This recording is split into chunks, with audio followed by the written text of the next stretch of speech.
Welcome to our channel the Bengal computer tutorial. আমার অন্যান্য ভিডিওতে অনেকেই প্রশ্ন করেছিলেন যে আমরা যখন আমাদের মোবাইলের ডেটাটাকে কম্পিউটার বা ল্যাপটপের সঙ্গে কানেক্ট করি, তার কিছু সময় ব্যবহার করার পর, যেমন 10 থেকে 15 মিনিট ব্যবহার করার পর আমার 1 জিবি বা 1.5 জিবি ডেটাটা কিন্তু অটোমেটিকভাবেই কিন্তু শেষ হয়ে যাচ্ছে দিনের পর দিন। তো এইভাবে কিন্তু আপনারা আপনার মোবাইল ডেটাটাকে কিন্তু কম্পিউটার বা ল্যাপটপে ব্যবহার করতে পারছেন না। তো এইটারই সমাধান নিয়ে আজকে আমাদের এই ভিডিও। তো আপনারা এই ভিডিওটা যদি দেখার পরে আপনারা কিছু টিপস আমি বলবো, যেগুলো আপনি যদি ফলো করেন তাহলে কিন্তু আপনারা ওই মোবাইলের সামান্য ডেটা দিয়ে কিন্তু অনেক টাইম ধরে কিন্তু কম্পিউটার বা ল্যাপটপে কিন্তু ইন্টারনেট ব্যবহার করতে পারবেন। তো কী সেই টিপসগুলো, তো চলুন দেখে নেওয়া যাক। তো দেখতে পাচ্ছেন আমি কিন্তু বর্তমানে কম্পিউটার স্ক্রিনে রয়েছি। তো এই যে সার্চ বারে আপনারা প্রথমে এই সার্চ বারে এসে ক্লিক করবেন টাস্ক ম্যানেজার বলে। এখানে টাস্ক ম্যানেজার বলে এখানে সার্চ করলে উপরে দেখতে পাবেন, ওখানে ক্লিক করে ওপেন করে নেবেন। এরপরে দেখতে পাবেন এখানে স্টার্ট আপ বলে একটা জায়গায় লেখা রয়েছে, এই স্টার্ট আপ অপশানের উপর একবার ক্লিক করবেন। করলে দেখবেন এই নিচের দিকে চলে এলে দেখতে পাবেন মাইক্রোসফট এজ অ্যান্ড হচ্ছে মাইক্রোসফট ওয়ান ড্রাইভ, এই দুটো কিন্তু এখানে এনেবল থাকবেই। তো এটাকে কি করার দরকার, ধরুন না আপনি মাইক্রোসফট ওয়ান ড্রাইভ এটাতে আপনি যদি কখনো রেজিস্টার করে রাখেন কোনো এক সময় বা লগ ইন করে রাখেন, তো আপনি কম্পিউটারে যে ফাইলগুলো সেভ করেন তো সেগুলো কিন্তু অটোমেটিকভাবে ওই মাইক্রোসফট ওয়ান ড্রাইভ, যেটা হচ্ছে ক্লাউড স্টোরেজের মতো ঠিক, তো ওখানে গিয়ে কিন্তু স্টোর হয়। এর ফলে কিন্তু আপনার প্রচুর পরিমাণে ডেটা কনজিউম হয়। তো এটাকে আপনারা প্রথমে কি করবেন, এখান থেকে এই যে নিচে দেখবেন ডিসেবল অপশান আছে, এই ডিসেবল করে নেবেন। ঠিক আছে। এরপরে এই যে মাইক্রোসফট এজ রয়েছে, ধরুন আপনি গুগল ক্রোম ব্যবহার করছেন, তো মাইক্রোসফট এজ তো আপনার কোনো কাজে লাগছে না, তো এটাকে আপনি যদি এনেবল থাকে এ কিন্তু আপনার অটোমেটিকভাবে অনেক কিন্তু ডেটাকে কনজিউম করে নেয়। তো এটাকেও আপনারা কী করবেন, এখানে ক্লিক করে এটাকে ডিসেবল করে নেবেন। তো এই স্টেপটা আপনার হয়ে গেল ফার্স্ট স্টেপ। এবার সেকেন্ড স্টেপটা কি না, সেকেন্ড স্টেপে এই সার্চ বারে এসে আবার এখানে সার্চ করবেন যে সার্ভিস বলে। দেখুন এখানে সার্ভিস বলে একটা অপশান উপরে চলে আসবে, সার্ভিস অপশানের উপর ক্লিক করবেন। করলে এবার নিচের দিকে দেখবেন এখানে অনেক অপশান দেখতে পাবেন লেখা রয়েছে। তো এখান থেকে একটু স্ক্রল করে যাবেন, দেখবেন এখানে কোথাও একটা লেখা থাকবে যে উইন্ডোজ আপডেট বলে। তো যেহেতু এটা আলফাবেটিক অর্ডারে সাজানো আছে, ফার্স্ট এ, তারপরে বি, তারপরে সি, ডি এরকম করে, তো আমরা সোজা চলে যাবো কোথায়, ডাব্লুতে। তো এই ডাব্লু দিয়ে চলে এলাম। এই ডাব্লুতে দেখবেন এখানে উইন্ডোজ আপডেট বলে লেখা রয়েছে। তো দেখতে পাচ্ছেন এই হচ্ছে উইন্ডোজ আপডেট লেখাটা এখানে রয়েছে, যেটা কিন্তু এই রানিং অবস্থা রয়েছে এবং এনেবল রয়েছে। তো আমরা কী করবো, এর উপর ডবল ক্লিক করব।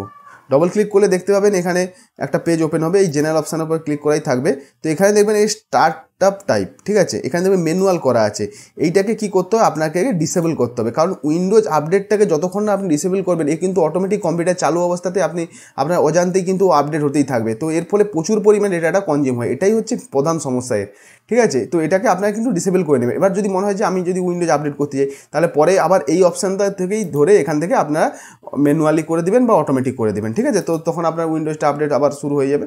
তো এখান থেকে আমরা বর্তমানে ডেটাটাকে বাঁচানোর জন্য আপাতত ডিসেবল করে রাখলাম। ঠিক আছে। এটাকে অবশ্যই করতে হবে, এটা হচ্ছে প্রধান স্টেপ। তারপর এটা করার পরে এখানে দেখবেন এখানে স্টপ বলে লেখা থাকবে, এই যে সার্ভিস স্ট্যাটাস রানিং আছে, এটাকে আপনি স্টপে ক্লিক করে এটাকে স্টপ করে দেবেন। ওকে, হয়ে গেল। তো এরপরে এই যে জেনারেলের পর দেখবেন এখানে রিকভারি বলে একটা অপশান আছে, রিকভারি অপশানে এসেও কিন্তু আপনারা কী করবেন, এখানে যে ফার্স্ট ফেলিওর বলে আছে, এটা রিস্টার্ট দ্য সার্ভিস আছে, এটাকে কী করবেন আপনারা এখানে টেক নো অ্যাকশন, জাস্ট এই অপশানটা ক্লিক করে দেবেন এবং এখান থেকে কিন্তু এরপরে আপনারা চলে আসবেন, এখানে অ্যাপ্লাই বটন রয়েছে, অ্যাপ্লাই বটনে ক্লিক করে দেবেন।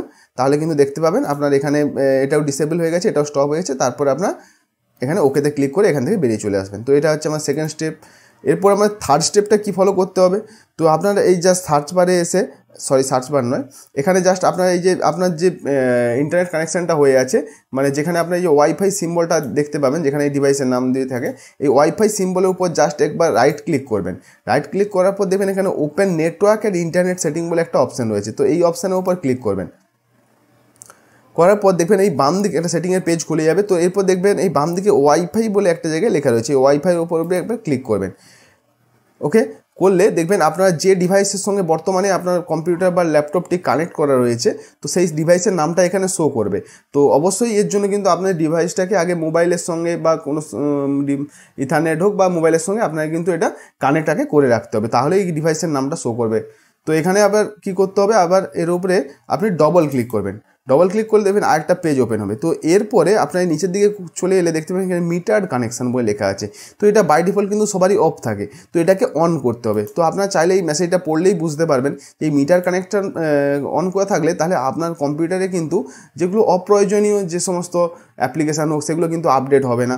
এখানে কিন্তু আপনি এখানে জাস্ট সেট করে দিচ্ছেন যে আমার এটা কিন্তু লিমিটেড ডেটা নিয়ে আমি এটা ব্যবহার করছি। তোর জন্য এর জন্য কী হবে, আপনার ইন্টারনেটটা খুব আপনার ডেটাটা কিন্তু খুবই কম এখানে খরচ হবে।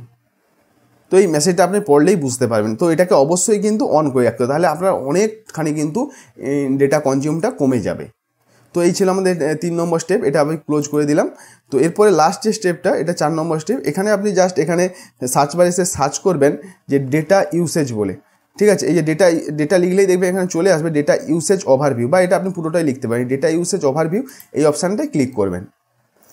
ওকে করলে দেখতে পাবেন এখানে এই যে আপনার যে ওয়াইফাইয়ের সঙ্গে যে ডিভাইসটা কানেক্ট করা আছে সেই ডিভাইসে, যেমন আমার এখানে মোটো ডিভাইসের সঙ্গে কানেক্ট হয়, তো এটা দেখাচ্ছে।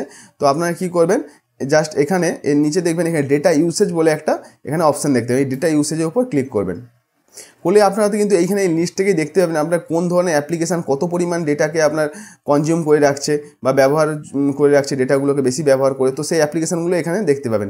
তো এর মধ্যে যদি আপনার মনে হয় যে এই অ্যাপ্লিকেশানটা আমার, কোনো একটা অ্যাপ্লিকেশান দেখছেন যে এটা আমার প্রয়োজন নেই, কিন্তু এটা প্রচুর পরিমাণে আপডেট হয়ে ডেটাগুলোকে নষ্ট করছে, তো আপনি কিন্তু সেটাকে অবশ্যই কিন্তু আনইনস্টল করে দেবেন।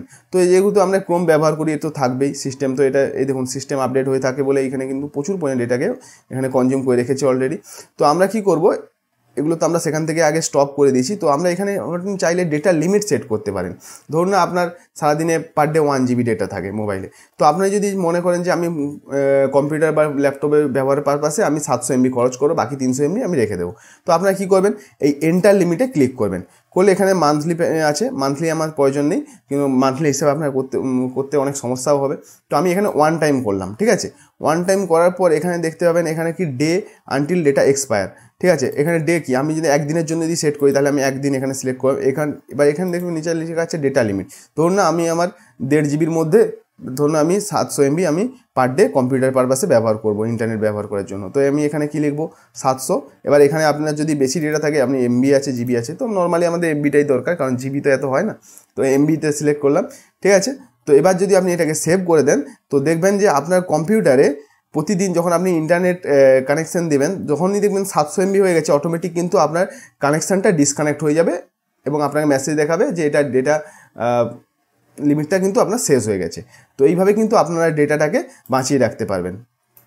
তো এই ছিল আমাদের এই টিপসগুলো, এগুলো আপনারা ফলো করলে আপনারা কিন্তু এই সমস্যার সমাধান একদমই হয়ে যাবে। এরপর আপনারা দেখবেন ইন্টারনেট ব্যবহার করবেন, সামান্য ডেটাতে কিন্তু আপনি ধরুন 1 GB ডেটাতেই কিন্তু 2-4 ঘন্টা করে ব্যবহার করতে পারছেন, কোনো সমস্যাই হবে না। আরও বেশি সময় আপনি ভিডিও দেখুন বা যে কোনো কাজ করতে পারবেন। তো যদি ভিডিওটি ভালো লেগে থাকে তো অবশ্যই ভিডিওটিকে লাইক করবেন এবং চ্যানেলটিকে সাবস্ক্রাইব করে রাখবেন আরও নতুন নতুন অনেক কিছু শেখার জন্য। ধন্যবাদ।